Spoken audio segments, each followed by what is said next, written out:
નમસ્તે મિત્રો, સ્વાગત છે તમારું આપણી યુટ્યુબ ચેનલ રત્નોત્તરમાં, જેમાં આપણે વાત કરીશું જૂનાગઢમાં વર્લ્ડ ઇનબોક્સ એકેડમીમાં અલગ અલગ પોસ્ટ માટેની નોકરીની જાહેરાત બહાર પાડવામાં આવેલી છે।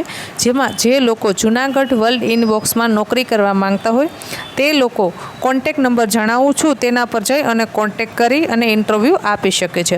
સૌપ્રથમ આપણે વાત કરીએ તો કોમ્પ્યુટર ઓપરેટરની એક જગ્યા ખાલી છે, જેના માટે તમે લોકો છે એ 7575003111 નંબર પર ફોન કરી અને ઇન્ટરવ્યૂ આપી શકો છો। ત્યારબાદ છે telecaller, bench manager, branch manager, receptionist female અને એકાઉન્ટન્ટ, આટલી જગ્યા ખાલી છે। જે લોકો વર્લ્ડ ઇનબોક્સ જૂનાગઢમાં નોકરી કરવા માંગતા હોય તે લોકો 7575003111 પર કોન્ટેક્ટ કરી અને ઇન્ટરવ્યૂ આપી શકે છે। તો આ વિડીયોને વધુને વધુ લોકો સુધી શેર કરો। તમને આપણી માહિતી ગમતી હોય તો ચેનલને સબસ્ક્રાઈબ કરો અને વિડીયોને લાઈક કરો। ધન્યવાદ।